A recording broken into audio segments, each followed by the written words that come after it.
Well, the accusations just keep flying towards Becky Hill, the clerk of court from the Alex Murdaugh trial, who may be the one that gets Alec a brand new trial. We'll find that out later in the month with the evidentiary hearing. But Becky Hill has two SLED investigations going her direction right now, one about that jury tampering and also improper use of her office, including new allegations that have come out that Hill and her staff received five payments from the federal child support funds that were used for bonuses between November of 2021 and 2023. The arc of behavior does not look good, and credibility is a huge thing going forward for Becky Hill. Joining me to discuss, John Delatorre. John, when we're looking at all of this, and essentially at the end of the day, what we're going to be looking at is the character of Becky Hill.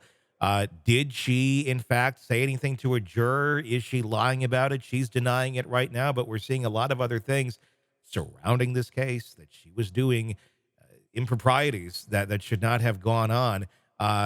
Does she have a leg to stand on, or has she already, sunk the guilty verdict of Alex Murdaugh? And now it's going to be rising back to the top to see if he can, in fact, be found innocent. Yeah, I don't know that.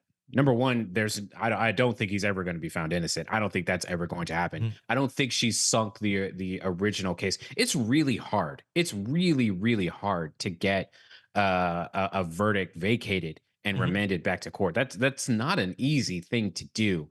And the standard with for jury tampering now is different in different jurisdictions, but you have to really show that you're trying to tamper with the jury, making statements or somehow statements being overheard or something like that. I mean, people hear things all the time, and every jury hears things all the time about the case. There's no way that you can avoid it, even when, like, during lunch and you're eating lunch at the cafeteria, the courthouse, or something like that. Things are said all the time. I don't know that she sunk this case, and even if she did sink it, and it was vacated and remanded back to court for another trial, I still think that he's going to be found guilty. But for a book, I mean, all of this stuff that she's doing, like, this is true crime. This is like an adherence to true crime, just run amok. Yeah. All for a book that I just don't get her motivation. I don't understand why she did all this for a book. I haven't read the book, but I don't know. This seems pretty pointless. She just Yeah. wanted the spotlight. Is it all for a book? I do wonder, or is it more so? Is this a track record of ego that has always influenced her life? It's just finally someone's taken a microscope and a spotlight, and we're looking behind the cracks, going, "Oh, this is how the sausages are made. This is not what I expected to see." And I'm wondering if these data points that we're seeing in the Murdaugh case, and even some that don't quite connect to the Murdaugh case, like the way that they got their bonuses was from the federal child support funds. If there are, if this is just a long going list of stuff that she just kind of did it her way because she could. Yeah, I would definitely think that if she can do it a certain way, or that's the way that it's been done in that place for so long, like, I would believe any of that stuff. Hmm. That she if she's the court clerk, she's got a lot of power, a lot of power. And yeah, people with power can easily do things that, probably shouldn't be done, but they do it anyway. I think really, though, it's this idea that she's caught because she decided that she was in a position to write this book about the case when she didn't need to. Like, she all of this stuff is now being uncovered. What do you think is going to happen once you get the attention that you're so wanting? Right? Watch the movie Snake Eyes with Nicolas Cage. That's entirely about, once you become a hero, then all of the negative stuff that stuff gets dredged up. So you better make sure that your house is clean. And it never was. So I don't I just this is ridiculous.